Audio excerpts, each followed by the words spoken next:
Pendewasaan Iman GKI Tegal 24 November 2024 dengan tema Kristus, Raja di atas segala Raja.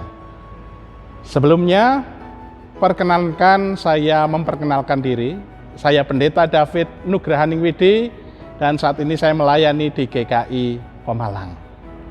Saudaraku, hari ini kita mengakhiri tahun liturgi B dengan kembali merayakan puncak iman kita, yaitu Yesus Kristus sebagai Raja di atas segala Raja, Raja alam semesta. Selanjutnya, minggu depan kita sudah memasuki tahun liturgi yang baru, yaitu tahun liturgi C. Dengan bersama-sama kita merayakan masa Advent. Saudaraku, dalam perayaan puncak iman kita ini, kita bersama-sama merenungkan bagaimana selama ini penyertaan Yesus yang adalah Raja kehidupan kita.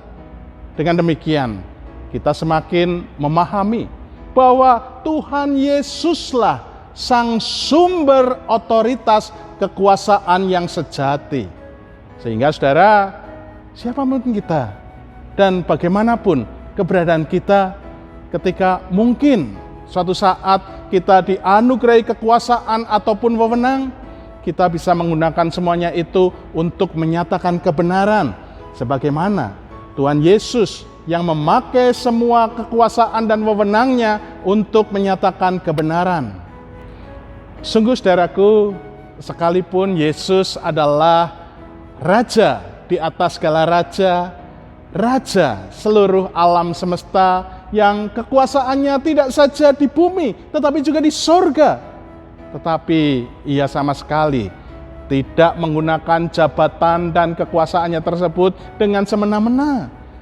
Justru dia menggunakan semua yang dimilikinya tersebut untuk menyatakan kebenaran dan keadilan. Nah saudara, dalam bacaan Injil kita hari ini, Yohanes pasal 18 ayat 33 sampai 37, kita bisa melihat kisah pengadilan Yesus di hadapan Pontius Pilatus. Di sana saudara dimunculkan dua karakter, yaitu karakter Pontius Pilatus dan karakter Yesus. Kita akan mencoba membahas satu persatu saudara. Yang pertama adalah karakter Pontius Pilatus. Meskipun dia memiliki wewenang dan kekuasaan yang tinggi, ternyata ia tidak dapat menggunakan wewenang dan kekuasaannya itu secara mandiri. Padahal saudara, dia sadar, dia paham betul bahwa Yesus sama sekali tidak memiliki kesalahan apapun dan seharusnya dia dibebaskan. Tetapi Pilatus justru membuat keputusan yang sebaliknya, yaitu keputusan yang dikendalikan oleh orang-orang Yahudi yang menginginkan Yesus dihukum mati. Lalu saudara, yang kedua adalah karakter Yesus. Sekalipun posisinya adalah posisi pesakitan, yang tak berdaya, yang sedang terancam hukuman mati, tetapi dia justru terlihat tenang. Dia santai, dia sama sekali tidak panik, tidak takut. Sebaliknya, kita bisa melihat bagaimana Yesus tetap dapat menyikapi semuanya itu dengan ketulusan dan juga kasih. Saudara, seorang teolog yang bernama William Barclay bahkan sampai mengatakan bagaimana di dalam pengadilan tersebut kemuliaan Yesus bersinar begitu terang. Sehingga memang ini adalah sebuah ironi. Pilatus, sang hakim, menjalankan pengadilan dengan bimbang dan panik sampai-sampai dia kehilangan otoritasnya. Sedangkan Yesus, ia yang dalam posisi pesakitan, tertuduh dan terancam hukuman mati, justru ia menyikapi pengadilan itu dengan tenang, dengan tulus dan penuh kasih, hingga benar-benar nyata kewibawaannya. Jadi saudara, siapakah yang sebenarnya layak disebut sebagai Raja sejati? Pilatus atau Yesus?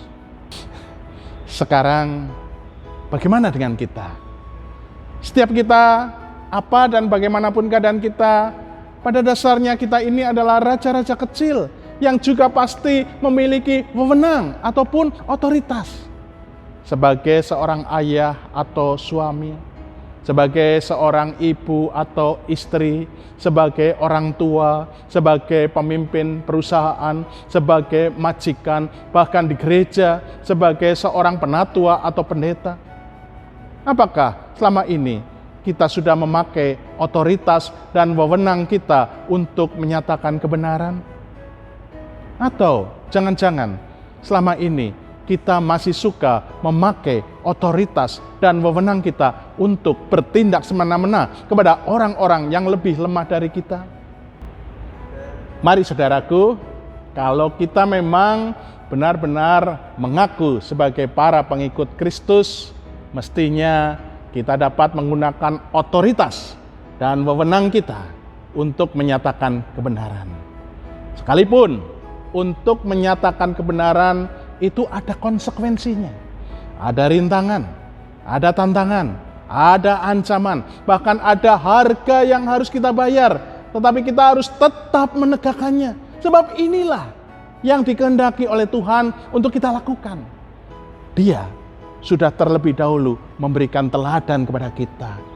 Maka sekarang kita pun mestinya dapat meneladaninya.